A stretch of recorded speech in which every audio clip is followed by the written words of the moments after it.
Nobody expected to see Lil Nas X locked up in a Los Angeles jail cell, let alone sentenced. But after pulling this wild stunt Get my good side. and attacking a cop while naked, his future behind bars looks real. The real shock isn't the jail time, but the fact that he's completely lost his mind. Just keep them in your prayers, you know. Let me break it down. How Lil Nas X ended up in handcuffs.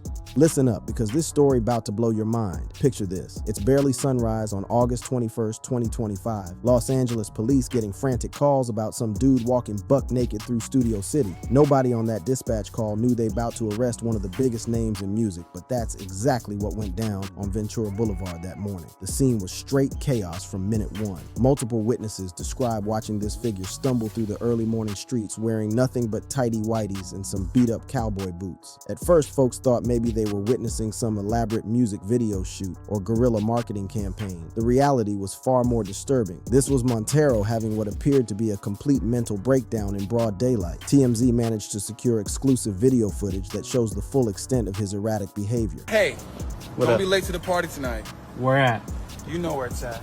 The clip reveals him wandering aimlessly, belting out random songs, and obsessively inviting strangers to some mysterious party that existed only in his head. What's particularly haunting is watching him place a traffic cone on his skull like some twisted crown, completely disconnected from the reality unfolding around him. The footage captures something deeply troubling. You can witness the exact moments when his awareness flickered in and out. One second he's performing for cameras with his trademark confidence. The next, he's desperately pleading with people to stop recording, as if suddenly understanding how vulnerable and exposed he looked. Bystanders didn't know whether to intervene, call emergency services, or just document what appeared to be a celebrity having the worst day of his life. The situation escalated dramatically when law enforcement arrived on the scene. Instead of surrendering peacefully or attempting to explain his condition, reports confirmed that Montero physically attacked the responding officers. Witnesses described him charging like a wild animal, completely unable to distinguish between people trying to help and perceived threats. The officers faced an impossible situation, dealing with someone clearly in crisis while also protecting themselves from assault. Here's where the story takes an even darker turn. Paramedics suspected he was experiencing a severe drug overdose, forcing them to rush him to emergency medical care before any booking could occur. The hospital evaluation stretched for hours, with medical professionals running extensive toxicology screenings and neurological assessments to determine what exactly had triggered this extreme behavioral episode. Once doctors cleared him medically, the legal machinery kicked into high gear. Montero found himself transported to Valley Jail in Van Nuys, his very first experience inside a correctional facility. The irony wasn't lost on anyone that the same man who once joked about going to jail over Satan shoes was now actually behind bars facing serious felony charges. Sources close to the situation described his initial processing as traumatic, with him struggling to comprehend how his life had spiraled so dramatically in just a few hours. The celebrity booking protocol meant extra security measures, isolation from general population, and heightened documentation of every step in the process. This wasn't just another arrest. This was a Grammy-winning superstar being fingerprinted, photographed, and assigned an inmate number. The psychological impact of that transition from global icon to county jail detainee cannot be understated. When prosecutors finally filed charges on August 25th, they didn't hold back. 4 separate felony counts hit the court docket, 3 for battery causing injury to police officers, plus 1 for resisting arrest with violence. Each individual charge carries up to 3 years in state prison, meaning if convicted on everything, Montero could disappear behind bars for over a decade. That's a career-ending, life-altering amount of time for anyone, especially someone who just turned 26 years old. California's legal system takes assault on law enforcement extremely seriously. These aren't misdemeanor slaps on the wrist. These are felony prosecutions that require mandatory minimum sentences upon conviction. The district attorney's office clearly viewed the video evidence and officer statements as sufficient to pursue the maximum possible penalties. Legal analysts have been pointing out that celebrity status actually works against defendants in cases like this, as prosecutors want to demonstrate equal treatment under the law. The courtroom drama reached its peak during his arraignment. Standing before a Los Angeles Superior Court judge, Montero entered not guilty pleas to all charges while his newly hired defense attorney scrambled to manage the media circus surrounding the case. The bail hearing became a crucial battle, with prosecutors demanding $300,000 while the defense argued for lower amounts based on his community ties and lack of prior criminal history. Ultimately, the judge settled on $75,000 bail, still a substantial sum outcome that demonstrates the court's concern about flight risk and public safety. The conditions of his release included mandatory enrollment in substance abuse programs and regular check-ins with probation officers. These requirements suggest the court system recognizes underlying issues that contributed to his breakdown and arrest. Social media exploded with reactions ranging from genuine concern to harsh judgment. Fans flooded platforms with prayers and supportive messages, while critics used the incident to validate their long-standing complaints about his controversial artistic choices.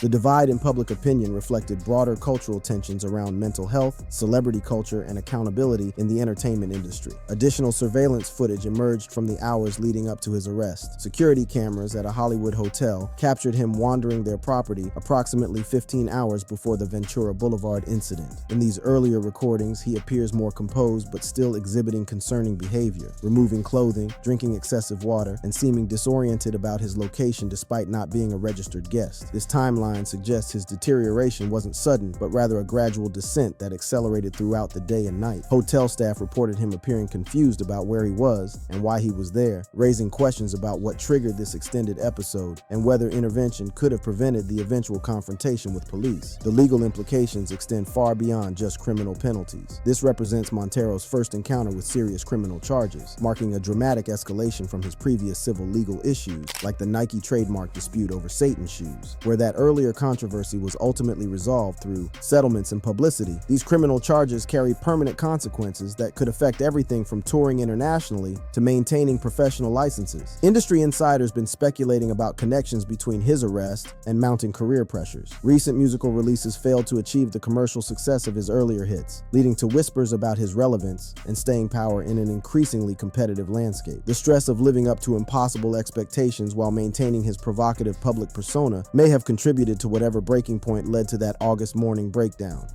The controversies that built his brand and broke his spirit. Now that we covered how Montero ended up in custody, let's rewind and examine the explosive controversies that defined his career trajectory. Every major scandal, every public outcry, every moment of moral panic, they all led to this inevitable crash that nobody wanted to see coming. This man mastered the art of turning outrage into chart success, but that same strategy might have ultimately destroyed him from the inside out. The foundation for his controversial reputation started with what many consider his masterpiece of provocation, the Montero Call Me By Your Name visual spectacle. This wasn't just a music video. It was a calculated assault on conservative sensibilities that depicted him seducing Satan himself in hell's most intimate setting. The religious imagery wasn't accidental. Every symbol, every reference, every provocative frame was designed to trigger maximum moral outrage from traditional Christian audiences. The accompanying merchandise strategy proved even more inflammatory. Collaborating with notorious art collective MSCHF, they created the legendary Satan footwear, customized Nike sneakers containing actual human blood, pentagrams, and biblical references to Satan's fall from grace. Limited to exactly 666 pairs priced at $1,018 each, they represented the perfect fusion of blasphemy and capitalism that defined Montero's approach to controversy marketing.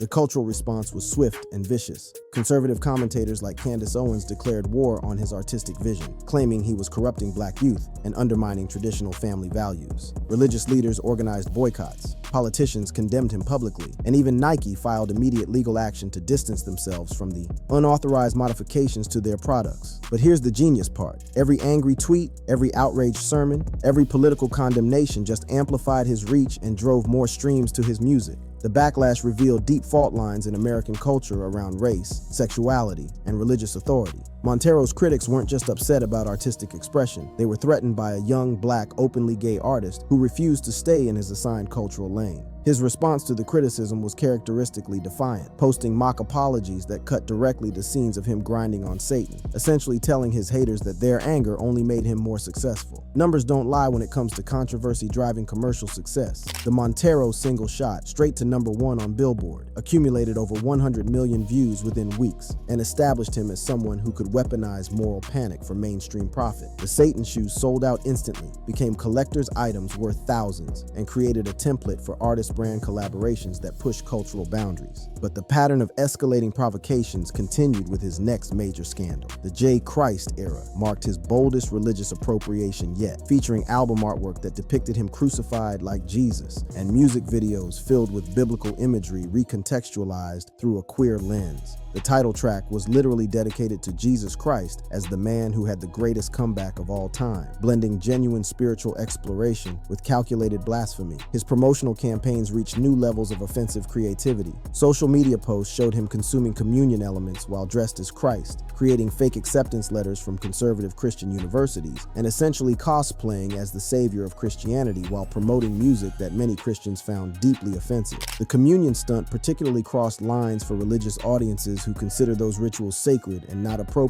for entertainment purposes. Christian backlash reached fever pitch with prominent influencers and religious figures calling for boycotts, prayer campaigns, and even suggesting spiritual warfare against his influence. Twitch streamer Kai Cenat's viral rant about divine retribution reflected broader sentiments in religious communities that Montero had gone too far in mocking their faith. The controversy generated massive engagement, but also revealed the limitations of his shock value strategy. Aiden Ross also commented. He said, "First of all, you're gay. You're automatically going to hell.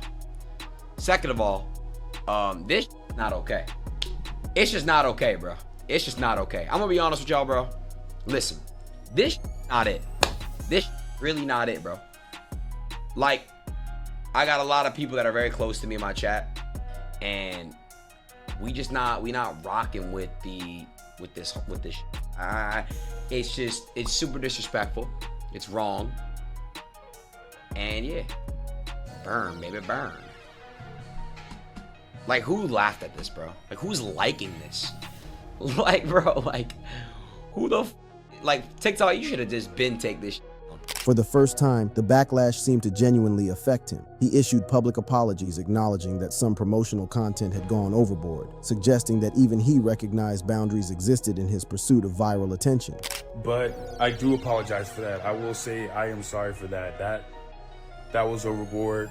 Though I don't agree with all of Christianity's rules or whatnot. Hello, everybody. I wanted to not necessarily apologize, but I wanted to explain. I'm not the first person to dress up as Jesus. I'm not the first rapper. I'm not the first artist, and I won't be the last. And I know, like, given my history with, the Call Me By Your Name video, anything that I do related to religion can be seen as like mockery. That just was not the case with this. And I will say though, with the communion video, with me eating the crackers and juice, I thought that video was gonna be the video to lighten the mood, to take it down like less serious or whatnot. I thought that was something that we all wanted to do as kids or whatnot, but I didn't understand the idea of the reality of what it is. It's me eating the communion, which is like the symbolism of like Jesus's blood and bones or something like that. This moment of vulnerability contrasted sharply with his typically defiant responses to criticism, hinting at internal struggles with the psychological cost of constant controversy generation. The transgender community controversy revealed another dimension of his problematic social media behavior. His March 2023 joke about gender transition surgery landed during a particularly sensitive period when anti-trans legislation was proliferating nationwide. The poorly timed humor sparked genuine anger from LGBTQ plus advocates who expected better from someone positioned as a queer icon. His response to trans activist criticism showed a nastier side of his personality, with crude dismissals that led to harassment campaigns against community organizers. The incident exposed how his internet troll background sometimes overwhelmed his role as a supposed advocate for marginalized communities. Even his eventual apology felt hollow compared to the immediate harm caused by his initial response and the subsequent pile-on from his fan base. The homophobic attacks he faced throughout his career created their own layer of trauma. Rapper Boozy Badazz's deleted tweet encouraging his suicide represented the extreme end of hip-hop's rejection of his openly gay identity. These weren't just professional criticisms, they were personal attacks on his right to exist and succeed as an authentic queer artist in traditionally masculine genres. Industry relationships suffered as well. His tensions with BET, after they questioned whether he was a Satanist or devil worshiper following his award show performance, illustrated how even supposedly supportive institutions harbored reservations about his provocative approach. The disconnect between his artistic vision and industry comfort levels created professional isolation that may have contributed to his recent breakup breakdown. Each controversy followed a predictable pattern: outrageous content drops, massive public outcry, defiant doubling down, temporary chart success, then diminishing returns as audiences became desensitized to his tactics. Critics began noting his reliance on shock value over musical substance, questioning whether his artistry could survive without manufactured outrage driving attention to his releases. The psychological toll of maintaining this persona became increasingly obvious through his social media presence. Posts reflected growing paranoia about public reception, defensive attitudes toward criticism, and apparent struggles with balancing authentic self-expression against commercial pressures. The young man who once confidently trolled conservative America began showing signs of someone trapped by his own controversial reputation. Recent releases failed to generate the same level of cultural conversation despite employing similar provocative strategies. J. Christ debuted poorly compared to his earlier hits, suggesting that audiences had either moved on or grown tired of his controversy-driven approach to promotion. The diminishing returns on shock value likely contributed to whatever crisis culminated in his August arrest. Career collapse, from chart topper to cautionary tale. Yo, let's talk about the transformation from internet sensation to industry pariah didn't happen overnight, but looking back, the warning signs were flashing bright red for anyone paying attention. Montero Lamar Hill's journey from viral genius to legal defendant represents one of the most dramatic career implosions in recent entertainment history, and understanding how we got here requires examining every crack in the foundation that eventually brought the whole structure tumbling down. Let's start at the beginning, because the Lil Nas X origin story reads like pure American dream material. Born into a musical family in suburban Georgia, with gospel singing relatives providing the soundtrack to his childhood, young Montero seemed destined for creative greatness. But beneath that promising surface, early struggles with identity, sexuality, and family dynamics created psychological fractures that would later manifest in his public breakdowns. His adolescent years were spent mastering social media manipulation as Nas Mirage, a hardcore Nicki Minaj stan account that built massive followings through strategic trolling and meme creation. College lasted barely a year before he dropped out to pursue music, supporting himself through minimum wage jobs at fast food chains and theme parks while crafting the song that would change everything. The meteoric success of Old Town Road wasn't just about catchy melodies and genre fusion. This track dominated Billboard for 19 consecutive weeks, broke streaming records, and forced the music industry to reconsider artificial boundaries between country and hip-hop. The Billy Ray Cyrus collaboration amplified its reach exponentially, earning diamond certification and multiple Grammy Awards while establishing Montero as someone who could manipulate cultural conversations for commercial gain. As far as his music is concerned, he is ready to go all out. I really want to make sure I have fun this time around. I don't think I got to have as much fun during the Montero era because I was more overly focused on, I don't know, making sure the songs did well than making sure I was like having fun doing, you know what I mean? And I'm not saying I didn't have any fun. I had some fucking fun, okay? But I want this time around to be even more fun, and I want to be like even more full of joy, and I want to be even more full of love, and I want to go out here in this world, and I want to wave my hands in the sky and move about freely. And that's what the Dream Boy era is gonna be. Hotbox is coming next. Fairly soon. I'm not gonna give you guys a date. I'm gonna announce it when I announce the date, okay? But I need you guys to stick beside me. We are fucking coming. Monterage, we are coming. I have the songs. I have the fucking music. But that unprecedented success created impossible expectations for everything that followed. When your debut single becomes the biggest hit of the decade, every subsequent release gets measured against that impossible standard. The pressure to recreate viral magic, while also establishing artistic credibility, proved more challenging than anyone anticipated, especially for someone still figuring out his identity as both an artist and a person. The decision to publicly embrace his homosexuality during Pride Month 2019 was strategically brilliant but personally costly. Coming out as the first openly gay black rapper to achieve mainstream success opened doors for LGBTQ+ representation, while also painting a target on his back for homophobic attacks from industry veterans and conservative audiences. The courage required for that revelation deserves recognition, but the psychological impact of constant scrutiny took its toll over time. However, he maintains that he is gay and proud. He even once threatened his straight fans. A lot of y'all, y'all should be happy I'm gay, because I would take all very easily. His internal struggle with sexuality during his teenage years, including prayers that his attractions were just a phase, reveals the deep-rooted shame and confusion that influenced his later artistic choices. The transition from closeted self-doubt to militant queer visibility wasn't gradual healing.